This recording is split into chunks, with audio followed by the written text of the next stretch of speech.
même ces choses qu'il va te donner resteront sur la terre. Mais toi, tu seras avec lui. Alors, tu es plus important que ça. Voilà pourquoi faire l'alliance avec lui appartenir, c'est plus important que toute autre chose que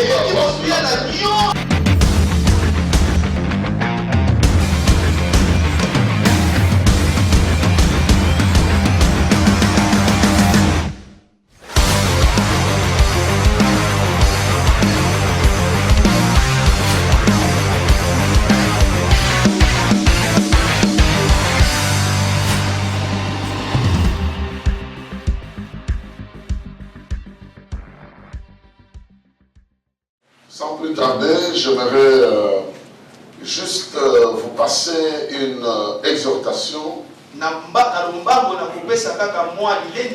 Parce que Dieu fait de grandes choses. Et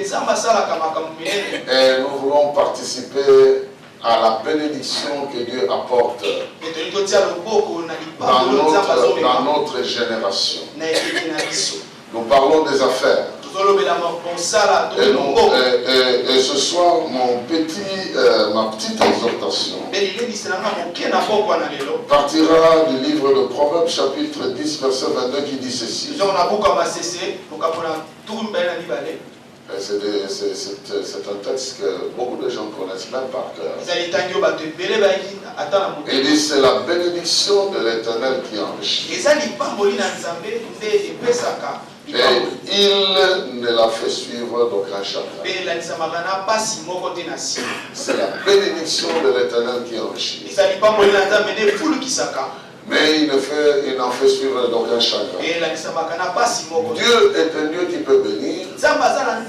Et la bénédiction de Dieu peut faire surface dans la vie de quelqu'un et le distinguer dans sa génération.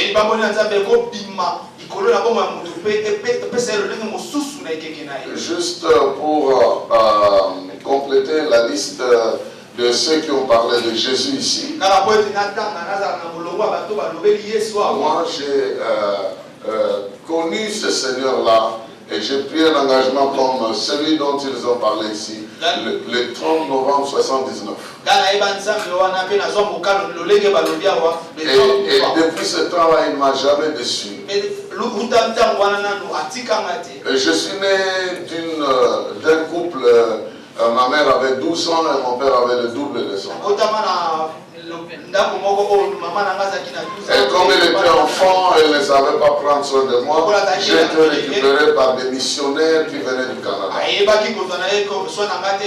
Donc, mes premiers parents que j'ai connus, c'était des blancs. Ils parlaient anglais et je parlais anglais. Et après 5 ans, ils m'ont retourné chez nous. Ils ont dit non, nous ici, on t'a pris à cause de ceci, cela. Maintenant, voici tes parents. Tu rentres à la maison. Je rentre à la maison. Le premier jour, je suis rentré. À minuit, j'entends les tam-tams au salon. Je ressors. La personne.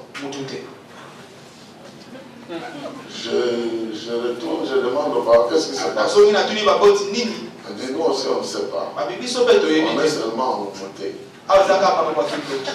Nous avons dans la famille des gens qui viennent nous envoûter chaque année. Et d'ailleurs, chaque fois qu'ils disent que tel jour nous prendrons cet enfant-là, l'enfant meurt le même jour. Et puis le 20 janvier 73 ou 73. 20 janvier 1973. C'était moi qui étais sur la liste. Et ma mère a toujours rêvé comme rêvé avec les gens qui jouent au tam-tam là. Et aujourd'hui, on va prendre ce fils-là. Je vais me retrouver dans un accident. Je crois que c'était Père à son âme. Il était à l'époque là ministre, je crois, de l'intérieur, le commissaire d'État aux affaires intérieures, qui venait dans la ville de Kikwit où je me retrouvais. Alors on allait à l'aérodrome, on s'est renversé. Il n'y avait pas de mort, il n'y avait même pas de victimes aussi plus graves. Mais j'ai eu 4 fractures ouvertes.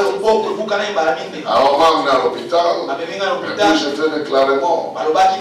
Je me rappelle le jour où je donnais ce témoignage. J'étais à l'extension de l'arche de Lemba que parle à des bonhommes ici. Et maman est sortie de la foule. Elle ne pouvait pas résister, elle est venue jusqu'à côté de moi. Elle m'a dit, je suis l'infirmière qui était ce jour-là dans la salle. Alors donc tu es devenu, nous on se demande qu'est-ce que tu es devenu dans la vie. Et si c'est Dieu qui t'a sauvé, et moi aussi je dois accepter, c'est Dieu-là qui t'a sauvé. Alors que j'étais abandonné sur la table, personne ne savait quoi faire. J'étais devant quelqu'un. J'étais devant quelqu'un. Personne ne me l'a présenté. Mais je savais que c'était Jésus. Il y a deux choses qui m'ont dit que je n'oublierai jamais et qui font fonctionner ma vie jusqu'à présent. La première chose qu'il m'a dit, il m'a dit, ton jour n'est pas encore là. Lorsque ton jour arrivera, tu vas me rejoindre de ce côté. Alors depuis ce temps-là, je suis devenu très têtu par rapport à la mort. Si elle vient, je dois dire, attendez, je dois vérifier au chef. Nous tous nous avons le numéro de poste. Nous avons le numéro de poste. Je dois lui demander si c'est lui qui t'envoie. Si on me confirme pas, alors je n'accepterai pas que tu viennes par poison, que tu viennes par accident, que tu viennes par quoi. Je n'accepterai pas. La deuxième chose, il m'a dit ceci, tu feras rien avec ce que tu as perdu. Dans la vie, tu feras rien avec ce que tu as perdu. Concentre-toi sur ce qui te reste et tu vivras avec ce qui te reste. En ce moment-là, je ne savais pas que j'avais perdu. Je ne le savais pas. Et puis, je ne savais pas de quoi il s'agissait. Mais seulement sa parole avait une puissance, une percussion dans mon être cœur. Je savais que ce qu'il me disait, ma vie dépendait de ça. Donc je n'ai qu'à accepter ça pour vivre. Et puis je me suis retrouvé, on était en train de faire des efforts. Et quand je suis sorti de l'hôpital, j'étais l'aîné de la famille. Et puis on a considéré que j'étais devenu une malédiction. Donc je ne pouvais pas vivre avec les autres enfants, sinon j'allais les contaminer. Donc je commençais à vivre avec des amis et à cette époque-là, on trouvait facilement dans un deuil un morceau de pain et puis alors j'étais spécialiste en rameau. Je cherchais où se trouve le rameau. Dès que je voyais dormir avec le rameau, je vais passer ma nuit là. Le matin j'allais à l'école et la nuit je cherchais. Il y avait toujours un mort quelque part. Donc je n'ai pas appris la pauvreté dans un dictionnaire. C'est vraiment non, la pauvreté. Voilà, donc je l'ai apprise, la misère et la pauvreté dans la manière de vivre. Et j'ai compris plus tard ce que Jésus a dit. Le voleur ne peut venir que pour dévorer et égorger. Parce que le voleur, quand il vous vole et vous détruit, il vous détruit ses biens. Je n'avais plus l'espoir de vivre. J'étais dans la misère la plus totale. Lui, du moins, il avait un pantalon qui pouvait rentrer. Mais moi, j'avais une culotte. Ça ne se fait plus. Des dosages ici, ça ne se fait plus. C'était des petites culottes qui se transformaient facilement en jupe parce que c'était très coincé. On allait à la rivière avec le feuille de papier. On lavait avec le feuille de papier. Et vous étalez. Bon, stratégiquement, vous restez dans la rivière. En attendant que c'est pas parce que vous l'avez, mais vous ne pouvez pas rester dehors. Et puis un jour, je sors, ma petite culotte, et je sors. Le gars n'aura pas pitié de toi, mais tu es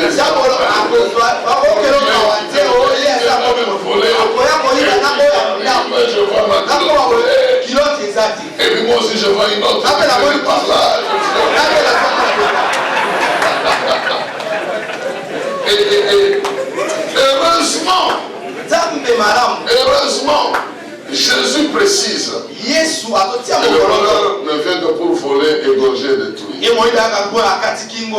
Heureusement, il précise que le voleur n'est pas le seul sur le terrain. Le voleur n'est pas un acteur principal. Il joue son rôle. Et après qu'il ait volé, il y a aussi le fils qui vient.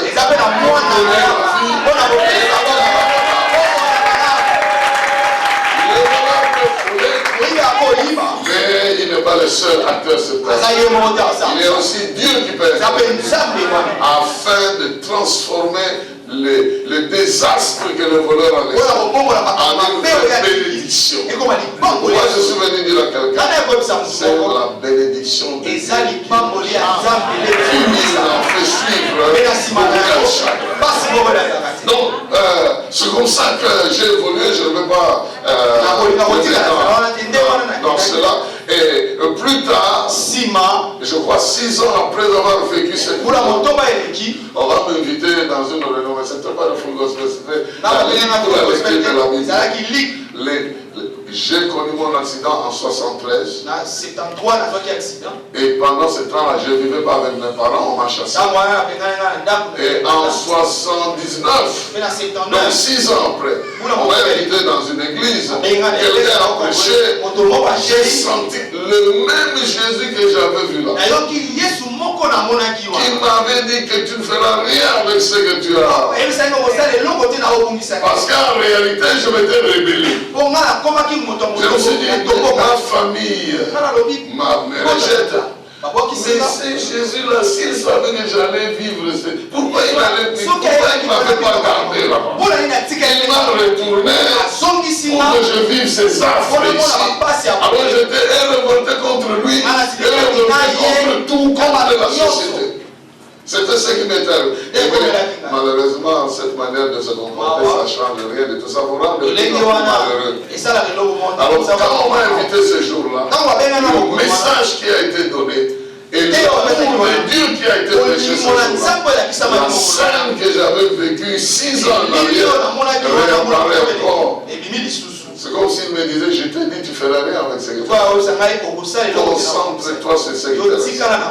Et puis il m'ordonne, retourne à la maison.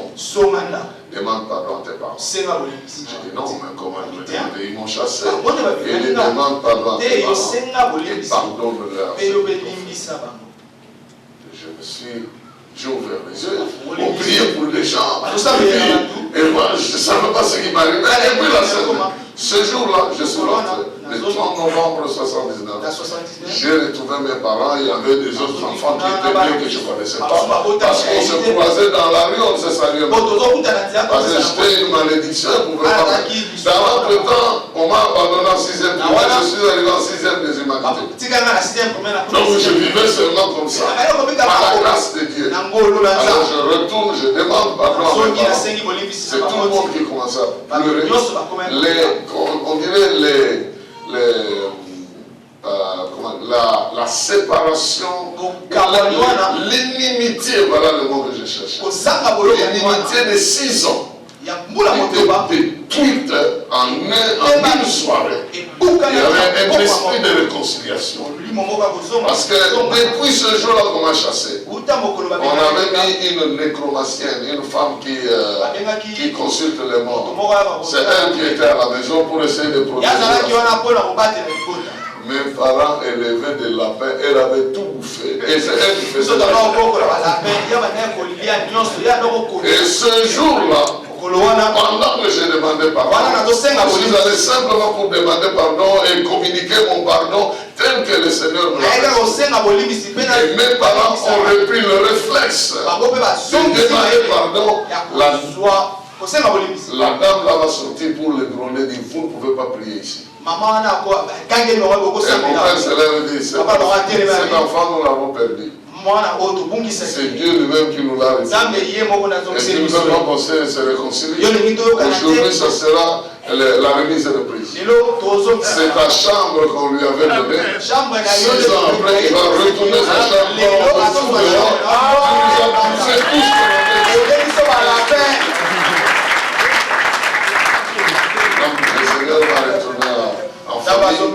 Et puis de là, je suis venu, j'ai étudié ici à l'INSEE. Et puis après, j'ai travaillé dans une organisation humanitaire qui s'appelle World Vision. Alors j'ai eu l'occasion de faire mon master en Londres. Et puis, plus tard, je vais faire mes études doctorales en Amérique. Et puis, le chemin s'est ouvert de cette manière-là. Pendant que j'avais mes études là-bas, j'ai rencontré des partenaires. Parce que j'ai vu beaucoup de frères congolais un peu partout où je passais. Qui vendent des parcelles ici, qui laissent des familles pour aller étudier. Alors je me suis dit pourquoi ne pas amener cette expertise de l'étranger chez nous. Au lieu que les gens partent, les professeurs alors viennent, ils donnent le cours et puis les gens vont aller chercher les diplômes. Comme je devais prêcher dans une université là-bas, nous avons fait alliance avec une université américaine. Et ils viennent ici, ils donnent de cours ici. Et les gens vont chercher leur diplôme là-bas. Et nous sommes en train d'étendre ça avec les autres partenaires. Récemment, ce sont les Indiens qui m'ont appelé. Et j'étais surpris, on m'appelle par une université indienne. J'arrive là, je dis, mais moi, je ne suis pas encore équipé. Il y a des universités chez nous, vous pouvez faire des alliances avec eux. Il dit non, nous avons confiance en toi. On ne cherche pas une institution, on cherche quelqu'un de crédible. Où est-ce qu'ils ont eu cette crédibilité, je ne sais pas. Mais ce qui est vrai, c'est que j'ai été invité. C'est comme ça qu'il y a une section qui s'est ouverte ici. Au lieu que les enfants aillent en Inde, ils peuvent étudier ici. J'ai sauté pour dire déjà des choses que parce que Dieu peut vous prendre de n'importe où et pour vous amener quelque part. Vous êtes en train de réaliser que de l'endroit où vous étiez et là où vous êtes, il n'y a que le schéma et la puissance de Dieu qui peut vous faire. Alors, comment pouvons-nous faire en quelques mots, comment pouvons-nous faire de sorte que la bénédiction de Dieu nous enrichisse? Parce que la Bible dit c'est la bénédiction de l'Éternel qui enrichit. Et ça nous fait suivre d'aucun chagrin. La Bible a plein d'exemples des gens qui ont réussi avec Dieu. Je ne sais pas à quel moment le monde a écarté Dieu de richesses. Comme si on marche avec lui, on ne peut jamais devenir riche. C'est faux. C'est faux sur toute la ligne. Il existe aujourd'hui des gens qui craignent Dieu et qui sont en train de progresser dans la vie. Déjà un texte de la Bible, juste pour vous en donner une petite idée, il y a un texte de la Bible qui nous dit, qui nous raconte l'histoire de quelqu'un qui a réussi. Et je vais vous lire juste une petite partie avant que je puisse faire d'autres petits commentaires après. L'histoire est dans Genèse chapitre 26, à partir du premier verset.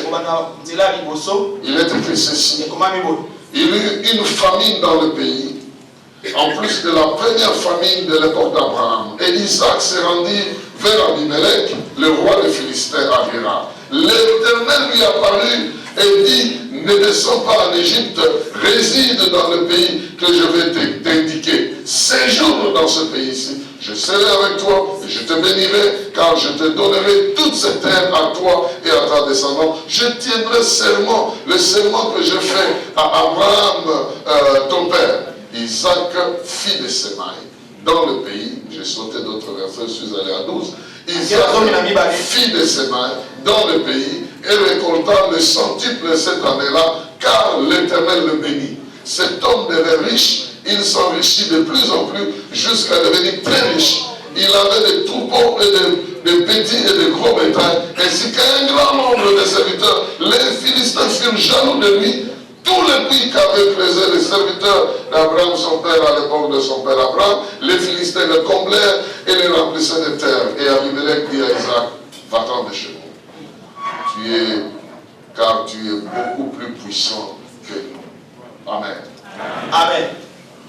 C'est un récit qui semble éloigné dans l'histoire. Mais ici on nous montre des principes derrière la bénédiction de l'Éternel. Vous savez, la science peut enseigner une chose. La science, même si nous l'apprenons ici, si nous interrogeons quelqu'un de la science pour lui demander comment on peut devenir riche, il va dire il faut travailler. Et quand vous travaillez, vous produisez. Et quand vous produisez, vous accumulez des richesses. Et en accumulant, vous devenez riche. Oui, mais sur toute la planète ici, tout le monde n'est pas chômeur. Il y a aussi des gens qui travaillent. Mais ce n'est pas tout le monde qui travaille qui devient riche. Et ce n'est pas tout le monde qui travaille qui jouit de ce travail. Il y a de ceux qui travaillent, mais qui ne jouissent jamais du fruit de leur travail. Donc la Bible nous donne en quelque sorte quelques petits secrets derrière. La première chose, c'est que pour réussir dans la bénédiction de l'Éternel, il faut d'abord être attaché à lui. Il faut d'abord lui appartenir et être attaché à lui. Isaac était en alliance avec Dieu. Parce que pour Dieu, il peut te donner tout ce dont tu as besoin. Mais toi-même, tu es plus important que ce que Dieu peut te donner. Devant Dieu, tu es plus important que les richesses. Donc il n'aimerait pas te donner les richesses pour te perdre, mais il aimerait que tu lui appartiennes. Et quand il te bénit, ces richesses-là retournent la gloire à celui qui te donne. Il y a quelque chose qui se passe souvent en nous. Nous croyons que pour bien jouir de la vie, il ne faut pas appartenir à Dieu. Je ne sais pas qui nous a mis ça en tête. Un jour j'observais, j'étais à table. Mon chat est venu. J'ai pris, vous savez, le chat, quand vous mangez, il vous dérange, il vous tourne. Il vient votre quai, comme quelqu'un va dire, comment expliquer? Mais ce qui s'est passé, quand je lui ai donné le morceau, il a pris le morceau de viande, il a fui. Oh, mais c'est moi qui lui ai donné. Et je deviens un danger. Dès que lui il trouve ce morceau, moi je deviens un danger. Il prend le morceau que je lui ai donné et il fuit avec pour aller manger en sécurité. Pendant qu'il faisait ça, c'est comme si le Seigneur me disait, c'est ce que vous faites. Avec moi, quand je vous bénis, je deviens un danger. Vous ne voulez plus m'écouter. Vous prenez mes bénédictions. Vous fuyez avec pour aller faire. C'est pourquoi Dieu ne peut pas s'empêcher de te donner tout ce dont tu as besoin. Il veut d'abord que tu lui appartiennes. Parce que même ces choses qu'il va te donner resteront sur la terre. Mais toi tu seras avec lui. Alors tu es plus important que ça. Voilà pourquoi faire l'alliance avec lui. Lui appartenir, c'est plus important que toute autre chose que une fois, quand j'ai évolué dans la famille, malheureusement, la famille avait beaucoup de sorciers qui se sont multipliés. Et puis un jour, on me dit ici, on m'appelle, des gens m'avertissent que ton vieux père là qui a toujours cherché à t'éliminer, il est venu à Kinshasa. Et puis, certains hommes sont venus m'appeler. Son grand-père te cherche. Moi, déjà dit que c'est celui-là, c'est un qui se transforme en boa, qui se transforme en lion. Mais à ce moment-là, j'étais déjà chrétien. Maintenant qu'il m'appelle, Père, qu'il pensait que là-bas, plus loin, je vais le rendre visite. Et puis dans mon esprit, je sens qu'il y avait un danger là-bas. Je salue tout le monde. Lui vient me saluer, il dit à son fils et à la femme de son fils, il faut vite abattre cette bête-là. On doit la manger avec ce monsieur qui est. Et puis quelque chose me dit, tu manges cette chèvre-là. Tu es foutu. Parce qu'il semble que le pouvoir trafique la vie des gens avec quoi que ce soit. Et qu'est-ce que j'ai fait à ce moment-là? J'ai dit à Dieu, qu'est-ce que je dois faire? Parce que je suis devant un piège. Il me dit, prends autorité et ordonne que ça ne va pas cuire. Et puis moi aussi, je me suis levé. J'ai dit, aucune viande qu'on va cuire ici ne va cuire. Et vous savez ce qui est arrivé? On a mis ça à 10 heures. La braise est finie à midi. On est allé au marché. Il n'y avait pas de braise. On est parti partout. Il n'y avait pas de braise. Et puis vers 16 heures, je me suis levé. J'étais encore étudiant en lycée. Je me suis levé et dit, votre viande ne peut pas cuire. Donc vous acceptez que je ne peux pas manger ça. Avec beaucoup de peine, on m'a laissé partir. Mais résultat, vous savez, c'est un truc aller-retour. Quand on ne sait pas vous lancer ça, les gens qui vous donnent. Il y avait des dégâts qui se sont passés derrière eux-mêmes. Ce qui s'est passé là, c'était vraiment ce que l'adversaire fait le même dans son. Si tu lui appartiens, non seulement qu'il te donnera ce qu'il faut, mais il te protégera. Il te protégera. Parce que la bénédiction qu'il va te donner, ça va t'enrichir. Ça va créer beaucoup de jaloux. Il y a beaucoup de jaloux dans le partage. Il est écrit ici Isaac a travaillé, il est devenu riche, mais l'entourage a fait de sorte qu'il soit entouré de jaloux. Et quand tu es entouré de jaloux, tu es en danger. Pourquoi appartenir à Dieu, c'est une très bonne chose. Et la meilleure de toutes choses. Et si tu lui appartiens, il peut aller au-delà en te donnant gratuitement, simplement ce que tu peux recevoir. Parce que d'abord tu lui appartiens. Deuxième élément, non seulement que nous devons lui appartenir, mais nous devons lui faire confiance. Nous devons apprendre à lui faire confiance. L'enseignement des économistes nous disent que vous ne pouvez pas devenir riche si vous ne travaillez pas.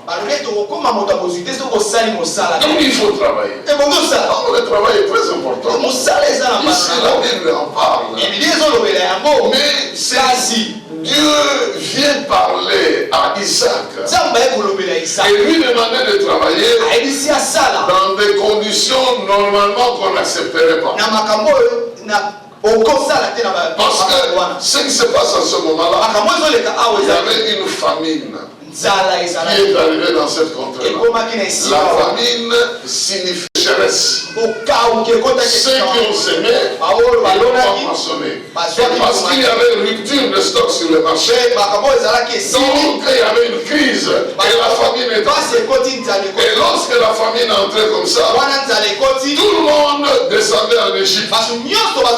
Et il est écrit ici qu'à l'époque d'Abraham, il y avait une telle famine. Et Abraham est descendu en Égypte. Mais ici à Isaac, la Bible dit Dieu lui a parlé. Ne descends pas comme tout le monde. Reste ici et travaille. Je vais rester. Je vais travailler dans une terre qui ne produit pas. Mais parce que Dieu me dit, fais ça. C'est du travail. Il m'inspire de la manière dont je vais travailler. Confiance. Il y a des gens, si Dieu te dit, commence par ce. Comme notre bien-aimé a dit, dit non, moi je ne peux pas commencer des petites choses. Et pourtant c'est le commencement de ta vie. Il y a toujours le commencement quelque part. Et le commencement n'est pas toujours brillant. Les richesses se déterminent par l'accumulation de profits au fil du temps. Donc il faut commencer quelque part. Même si tu commences petit, mais si tu fais confiance en Dieu, tu ne resteras pas petit. Tu iras de bénédiction en bénédiction. Parce qu'il va multiplier. Donc nous devons lui faire confiance. Faire confiance en Dieu est un risque. Et pas un risque que nous devons prendre. Parce que nous lui montrons que nous ne connaissons pas plus que lui. Mais nous dépendons de lui. Et nous l'aimons plus que ce que nous sommes. C'est comme ça que le premier témoin pouvait nous dire. Il a pris le fruit de son travail. Parce qu'il était convaincu de donner ça à l'œuvre de Dieu. Pour qu'une réunion ait lieu, alors en ce moment-là, il a reçu plus. Quand j'ai quitté la vision mondiale, il y avait beaucoup de problèmes à ce moment-là. Le pays était presque subdivisé en deux. Il y avait la partie de l'Est. Et puis à ce moment-là, on m'appelle à la présidence parce qu'il était directeur de cabinet à ce moment-là. Il dit, je te connais. Nous avons besoin de quelqu'un comme toi pour commencer à réfléchir sur des plans sociaux que nous devons monter. Le feu Mobutu est parti. Et puis le musée prend le pouvoir pendant ce moment-là. Alors on m'appelle. J'entre dans un système que je ne connaissais pas très bien. Et puis brusquement on vient me dire non, toi on te fait confiance. Nous te donnons ce qu'on appelle la caisse de discrétion. Ça veut dire cette caisse-là quand tu l'as. On t'appelle. On dit général tel vient te voir, donne-lui autant. Général tel vient te voir, donne-lui autant. Et puis quand quelqu'un vient, je signe moi et j'ai dit non, je signe. Mais comment je donne tel qui vient chercher? Donc d'un côté, moi j'appelle le gouverneur de la banque centrale. Je vais récupérer cette dotation. Je retourne avec ça. On me demande de servir tel. Et signer, vous ne voulez pas signer. Non, moi c'est le genre de choses. Je n'aime pas parce que quelque chose, il n'y a pas de traçabilité. Et puis pendant le temps que je me débrouillais, le président meurt. Et puis quelqu'un d'autre va prendre la place. Et puis moi j'ai cette question. Vous comprenez ce que je veux dire? Je veux voir le directeur, c'est des choses vérifiables. Je veux voir le directeur financier de l'époque. Et c'est un ami avec qui on a étudié à l'IES. Il dit mon cher, je suis resté avec ça. Il y a quelque chose comme $200 000. Je suis resté avec ça. Alors, il dit mais c'est quoi? J'ai dit tu récupères. Et puis tu me fais la décharge. Et puis tu es fou. C'est l'argent ici. Personne ne viendra te demander. Je dis non, moi, je n'ai pas besoin que quelqu'un me demande. Moi, je connais quelqu'un qui me demande. Je ne veux pas qu'il me demande. Je préfère que tu prennes ça. Et puis tu me signes la décharge. Alors il blague, il me dit, mais tu crois, qu'est-ce que ça va? Je vais utiliser ça. Qu'est-ce que tu crois? Je dis, c'est pas un problème. Donne-moi seulement la décharge. Il m'a donné la décharge. Et puis la nouvelle circule. Il y a un idiot qui est venu. Même s'il faut être un chrétien, respecter, je ne sais pas quoi. Et puis à un moment donné, dans le pays ici, on signe des accords sans city. Et on dit à la présidence, on dit chercher quelqu'un d'honnête qui doit gérer un projet de 200 millions de dollars. Et puis on regarde, on a dit cherchez-nous la personne qui a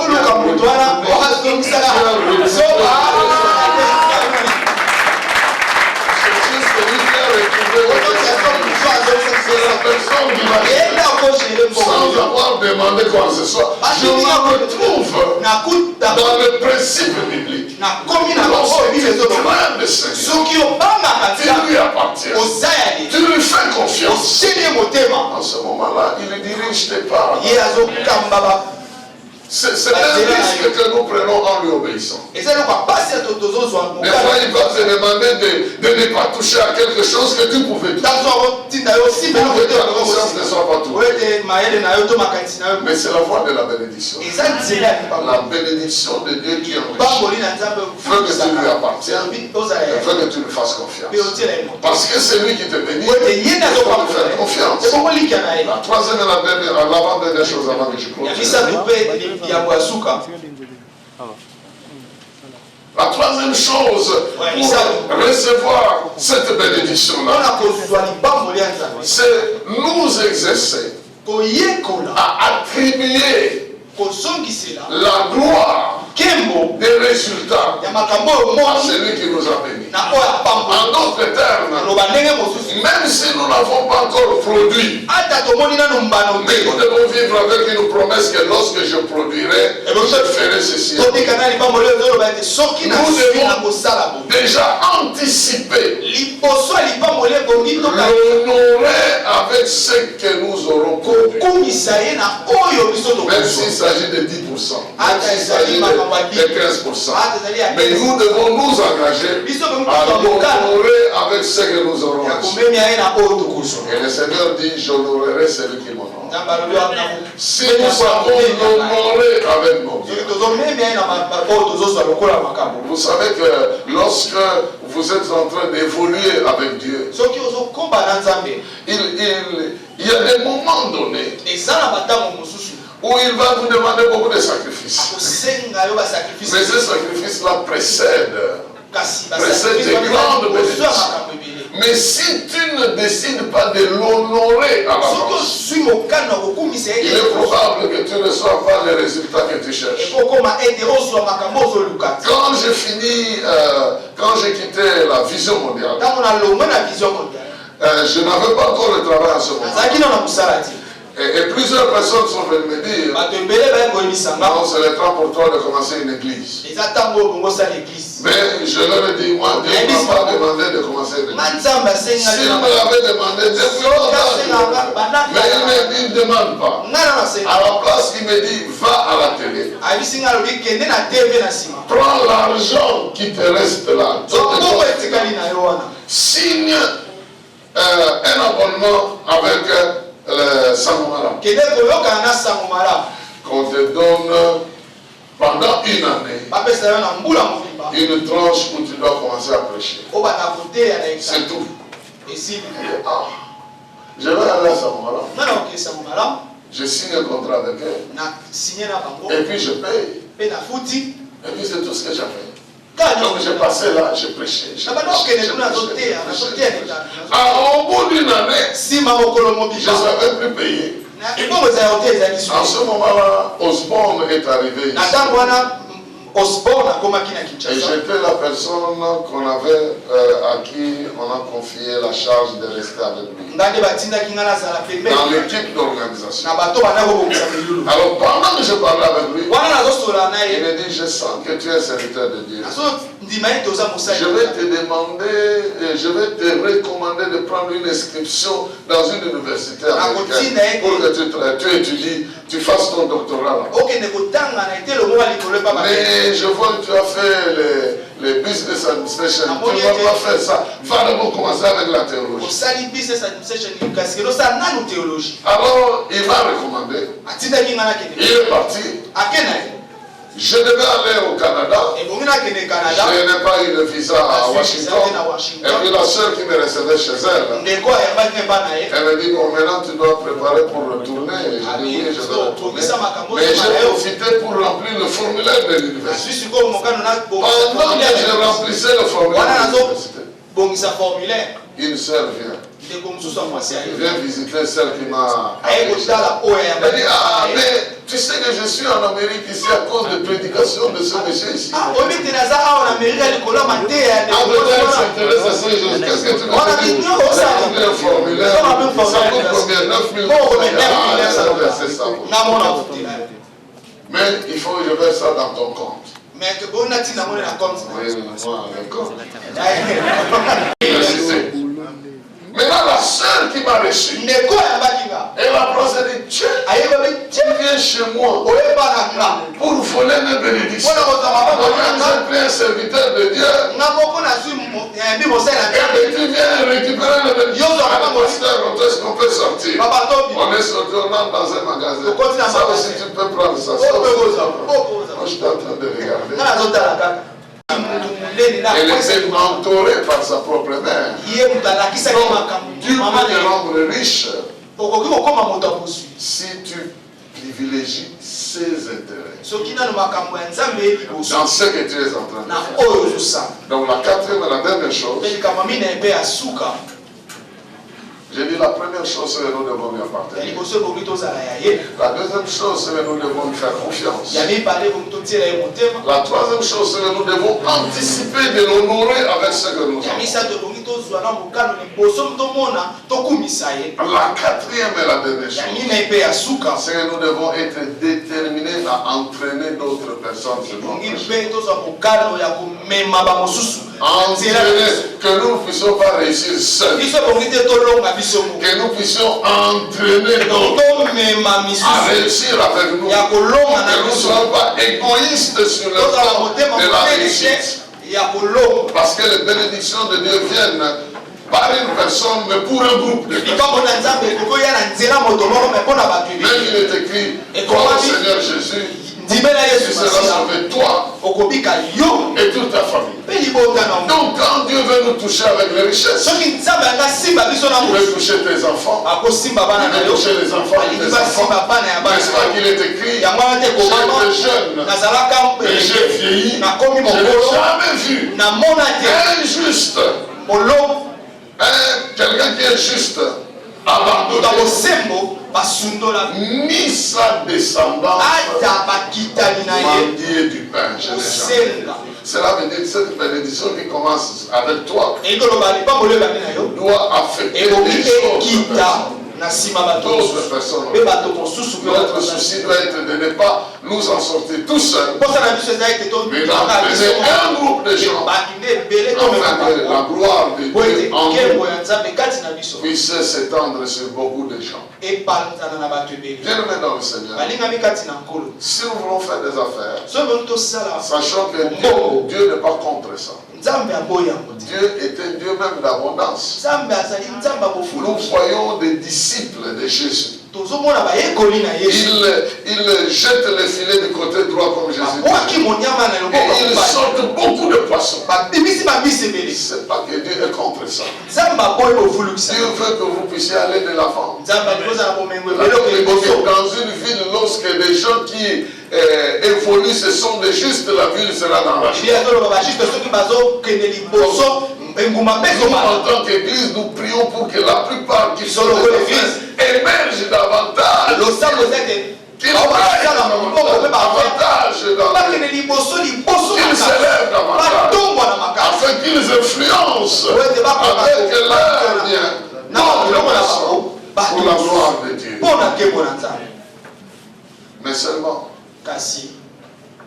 je ne sais pas qui nous a entraînés sur cette voie d'aimer Dieu, d'aimer les richesses, mais de ne pas être prêt à nous abandonner à Dieu sans même parler de ces richesses. Il est important que notre vie avec Dieu devienne une alliance en dehors même de ce bien-là. Et Dieu va te communiquer son amour et cette bénédiction. Les autres choses vont venir par-dessus. Comme il est écrit, cherchez d'abord le royaume et la justice de Dieu. Et toutes les autres choses vous seront données par Dieu. Jésus m'a vu quitter la poubelle. Arrivé dans des milieux où je ne pouvais même pas imaginer que je pouvais. Au point d'avoir, après demain, je défends ma 4e thèse doctorale. Ce n'est pas pour...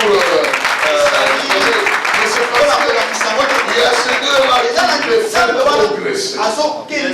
Parce qu'il sait que tu as des responsabilités. Et il sait que dans son camp, il n'y a pas de médiocres. Parmi ces enfants, il y a aussi ceux-là qui peuvent intellectuellement tenir le coup. En étant disant, oui, si vous voulez atteindre ce niveau-là, il faut être dans le loge. Autant de diplômes sans entrer dans n'importe quel parce que Dieu vous a déjà logé au ciel.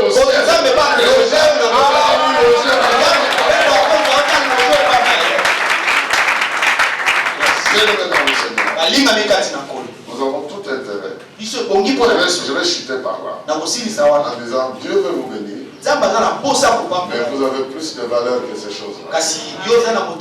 Il a d'abord besoin que tu lui dises oui. Je veux que tu deviennes mon Seigneur et mon Maître. Je me rappelle quand j'ai pris cette décision, avait complètement changé. J'ai commencé à comprendre sa phrase que je ne peux rien faire avec ce que j'ai perdu. Mais je peux tout faire avec ce qui me reste. Peut-être vous avez perdu quelque chose dans votre vie. Mais si vous lui appartenez, et c'est comme ça qu'il a fini par me dire, même si tu perdais tout, je serai avec toi. Et je te ferai réussir. Donc il est le seul qui ne peut jamais t'abandonner. Il est le seul qui peut commencer ton bonheur, affirmer cela et protéger cela. Depuis le 30 novembre 1979, et j'ai fait cette prière-là. Dieu est toujours fidèle dans ma vie. Et je vais prier avec quelqu'un. Il s'est dit, je connais, j'ai entendu parler de Jésus. Mais dans ma vie, il y a des choses que je ne comprends pas. Je commence une affaire ici, ça ne marche pas. Je commence ici, non, ça ne va pas. Mais dans la famille, on dit que personne ne réussit. Je viens te dire qu'avec Jésus, tu feras l'exception. Tu t'en sortiras. Mes parents qui m'ont abandonné comme ça, ils vivent dans une maison sur avenue Kawata. L'avenue qui a un nom, ils habitent là-bas. Avenue Kawata numéro 22. Ils sont là. Mon père est finalement décédé là-bas. Ma mère est là-bas. Ils ont logé dans la maison d'un enfant qu'ils ont laissé dans la rue. Mais Dieu lui a donné toute une rue. Bien sûr, même si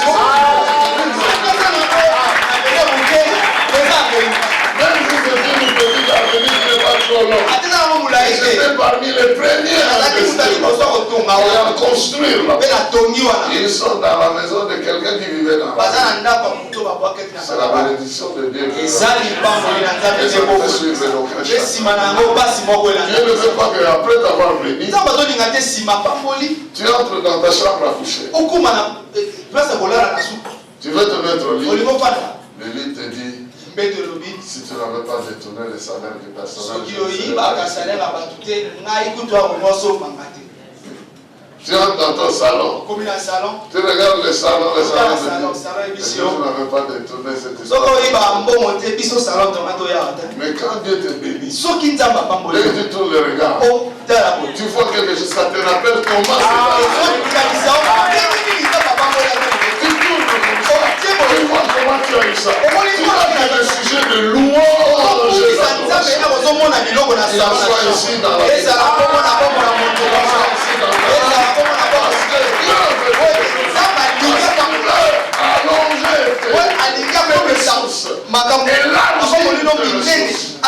alors fais-lui confiance.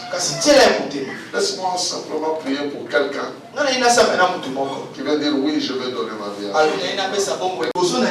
Alors avant de te donner ces choses de moindre valeur par rapport à toi, il te dit pour toi, il a sacrifié son fils. Son fils n'est pas mort pour l'argent. Il est mort pour toi. Et il était devenu pauvre pour te baisser.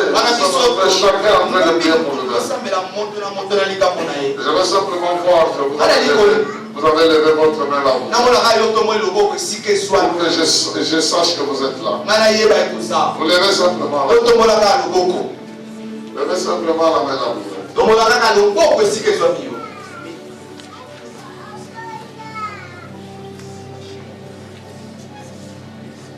Alors avec vraiment beaucoup de respect que je vais prier pour vous.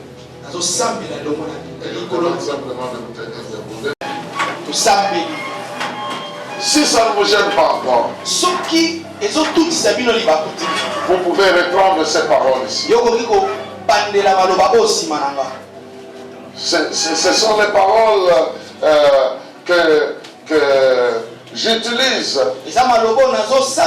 mais vous pouvez vous les approprier. Parce que je ne saurais pas prier particulièrement avec vous, chacun individuellement. C'est pourquoi je voulais que nous tous nous puissions prier de cette manière. Je sais que tu m'aimes.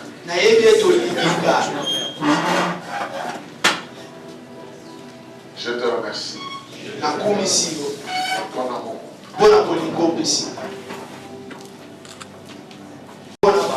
Qui n'ont pas eu plusieurs opportunités comme moi. Je m'estime heureux d'être ce que je suis. Mais je vais encore aller de l'avant. C'est pourquoi je te confie ma vie. Je te demande d'entrer dans ma vie. Afin de me donner la possibilité de mener la vie que tu veux. Mener la vie que tu as prévue pour moi. À te faire davantage confiance. Tu as promis dans ta parole que tu ne vas pas jeter dehors quelqu'un qui vient à toi. D'ailleurs, tu nous invites. Venez à moi, tu nous dis. Vous tous qui êtes chargés et fatigués, je vous donnerai du repos. Je viens à toi, Seigneur. Libère ma vie de toute jalousie, de toute haine, de toute méchanceté, de toute